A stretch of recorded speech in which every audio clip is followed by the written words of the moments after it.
Welcome to this session, friends. So today we'll see some Ncert questions from solid state.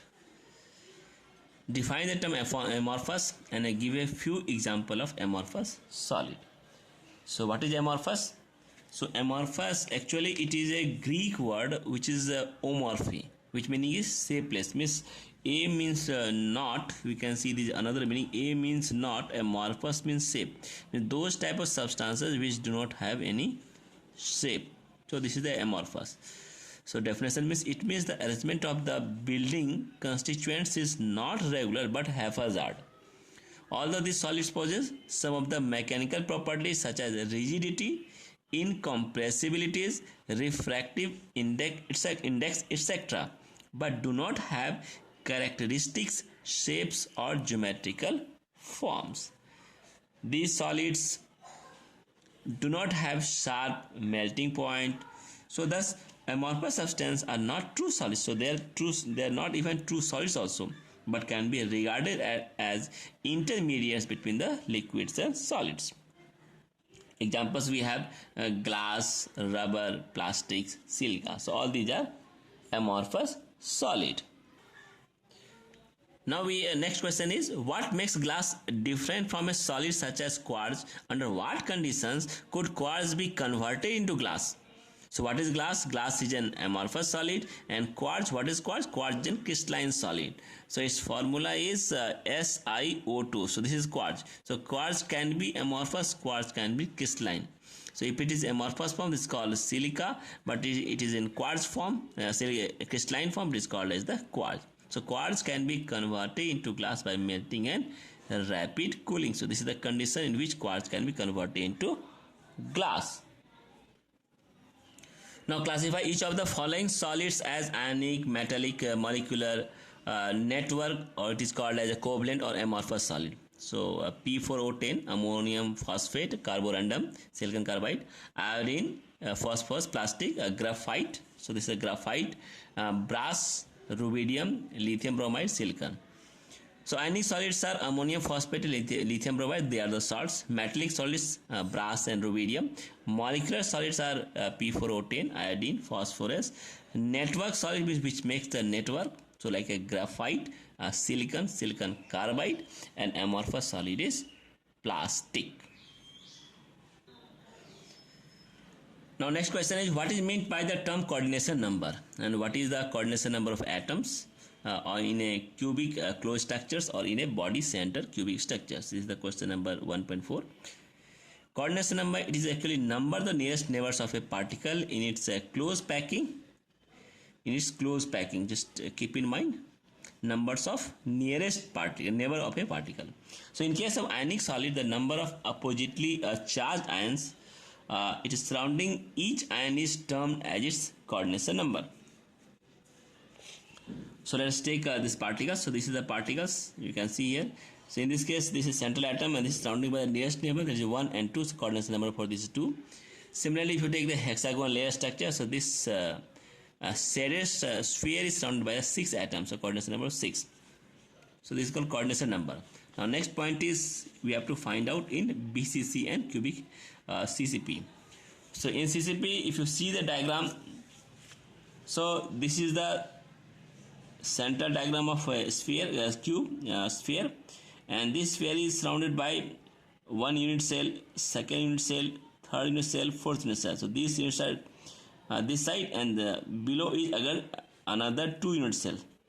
So it is surrounded by the 1 sphere this side, 1 sphere this side, 1 sphere up top, 1 sphere bottom of this cubic unit cell, and 1 is from this one and this one. So the coordination of this will be 6. So in case of CP, coordination of any ion, if you take it, it will be surrounded by the 6 atoms. So coordination number for this CPP is 6.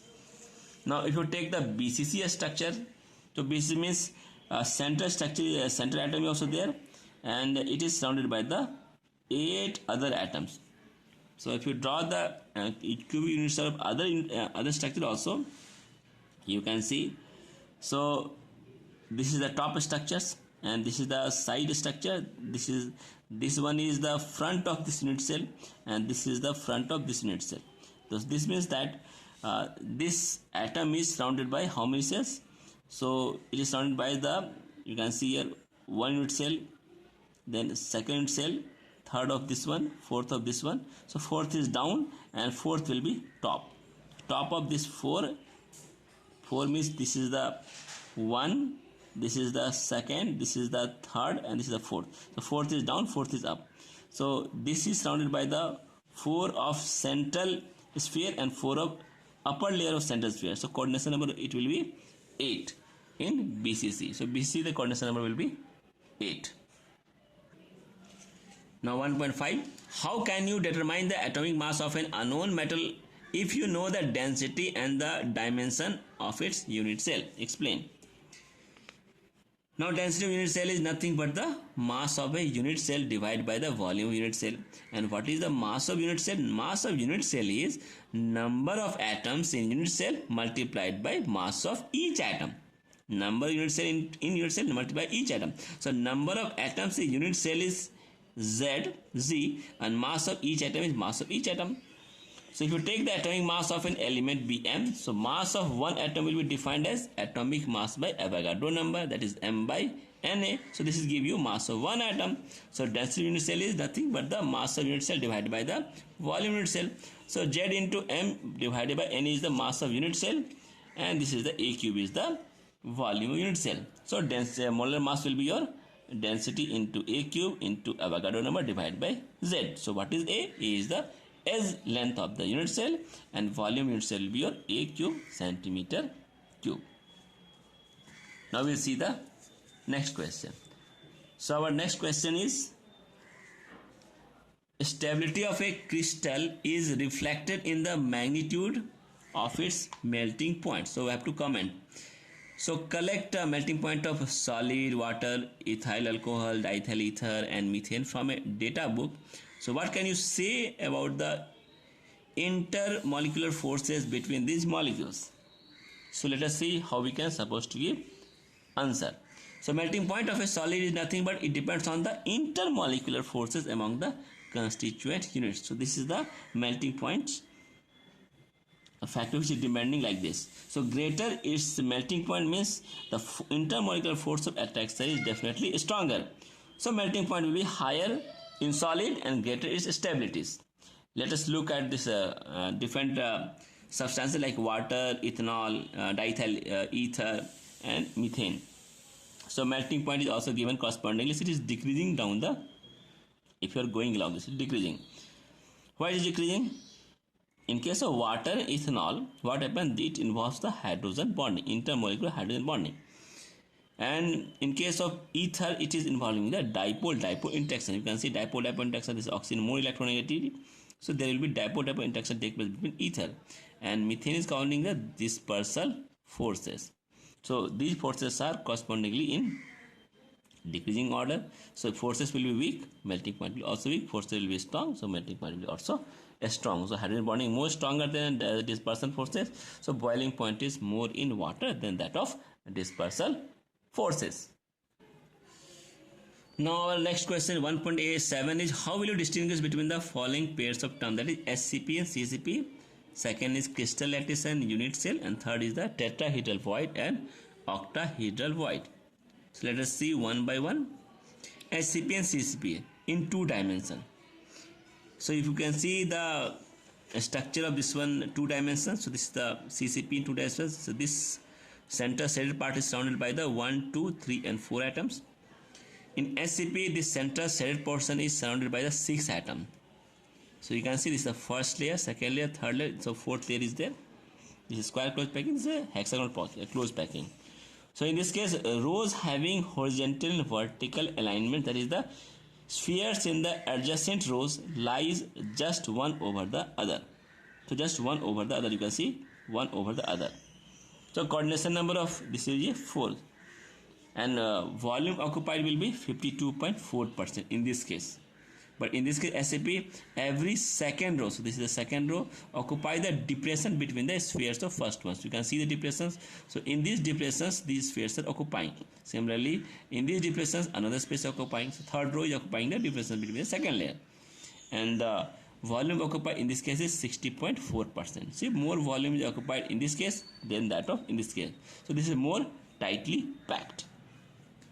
Now we'll see the crystal lattice and unit cell. So what are the difference? So what is crystal lattice? It is a regular arrangement of the constituent particles, means it can be atoms, molecules or ions of a crystal in 3 dimensions, while a unit cell, it is a smallest pattern of a crystal lattice, so which can generate the complete crystal by repetition of it in 3 dimensions. So both are different in meaning. So you can see this is the diagram of space lattice and this is diagram of unit cell.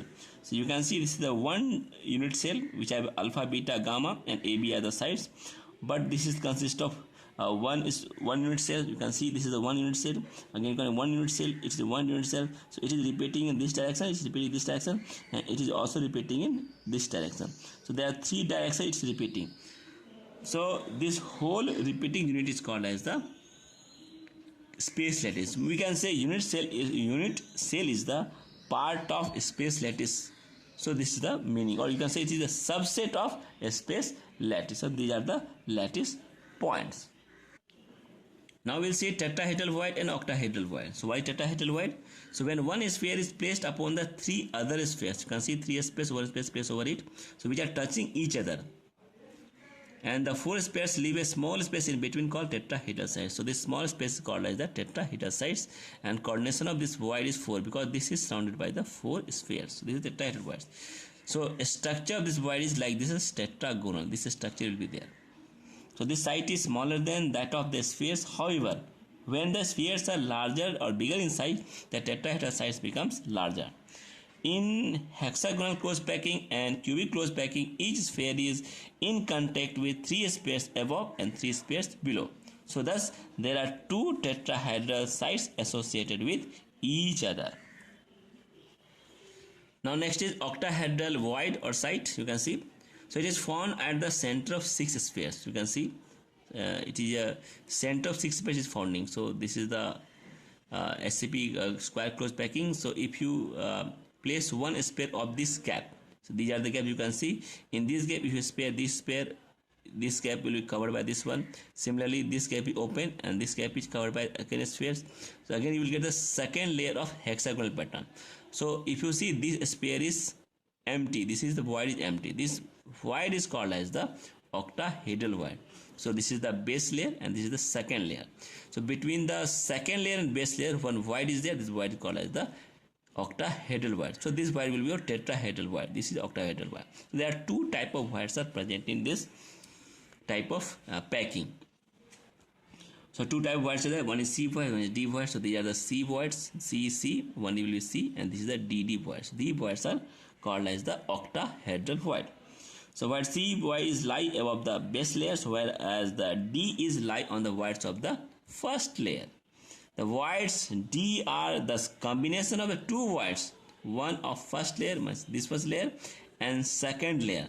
So it is made up of 2 layers, first layer, second layer, and each octahedral site is occupied by an imposing the 2 equilateral triangles with apices in opposite directions, drawn by joining the centers of 3 spheres in one plane and 3 spaces another plane, and coordination of this octahedral void will be 6.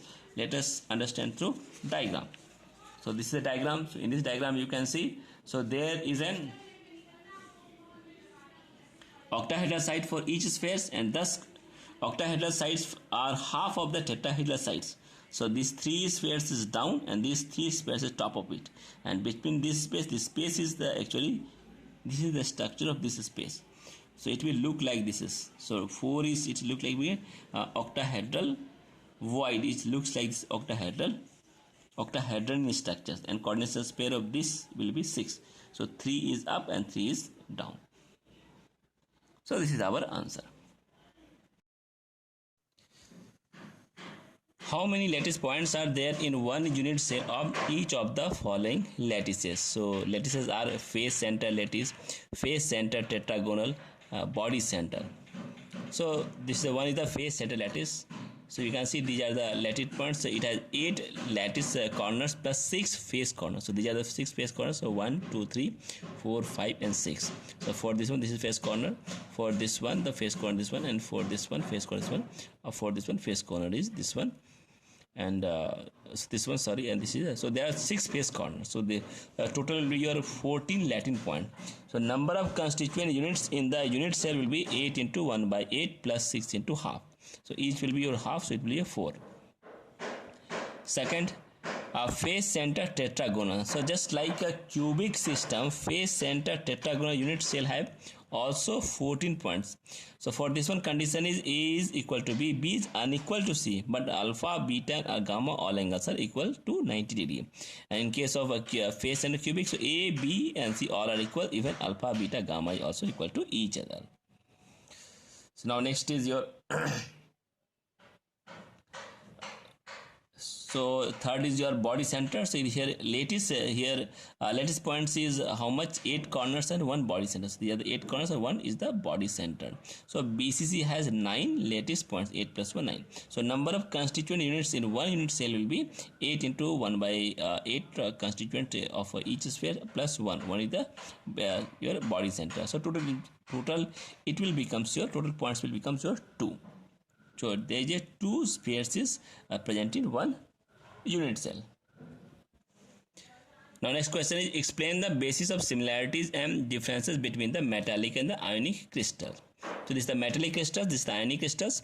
So metallic crystals are hard but not brittle, while the ionic crystals are hard and brittle. Metallic crystals are malleable and ductile, but ionic crystal is neither malleable nor ductile. This is a good conductor in all state, but this good conductor in ionic crystal good conductor only in molten states or solutions. For example, NaCl is the good conductor in molten states or solution. Next point, units are kernels, that is the positively charged ions by a sea of delocalized electrons, and they are cations and anions. So this is the ionic solids. Similarities, both have high melting point.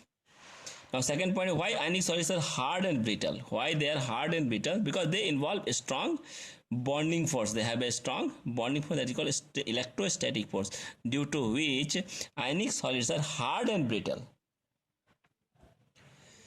Next question, calculate the efficiency of a packing in case of a metal crystal for simple cubic, and second is BCC and third is the FCC. So this is the cubic structure of simple cubic, which have 8 corners and each side is equal to each other. A, B, A and BC is also A, and this is also A. So all are A to each other. So this is also A up to this height, and A also, all sides are equal to each other.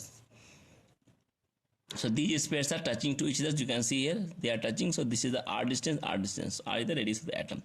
AB equal to A. So we can say 2R is equal to A. So R will be equal to A upon 2 or 0.5 A. What will be volume? Volume is nothing but the A cube. So this is the 8R cube.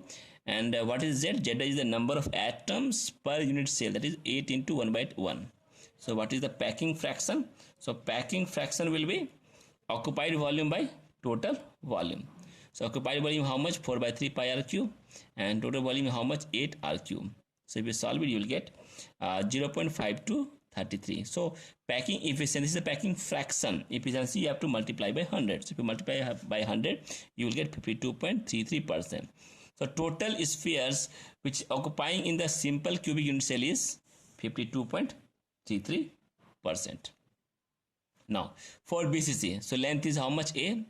In this case, root 2A is equal to 4R. So this is a derivation we have know from the BCC unit cell. So A will be 4 by root 3 upon R. Total volume will be A cube, that is this much R. So 4 by root 3. This is the whole cube into R cube. So this is the A. So you have to take 4 cube. Number of atoms per unit cell will be 1 by 8 into 8 plus 2, that is 2. So now packing fraction will be 2 into 4 by 3 pi R cube. So 2 is the number unit cell into volume of the occupied volume of the space inside the A cube. This is the total volume A cube, and if you solve it, you will get the efficiency 0.68. But this is the packing fraction. Efficiency will be multiplied by 100, that is the 68%.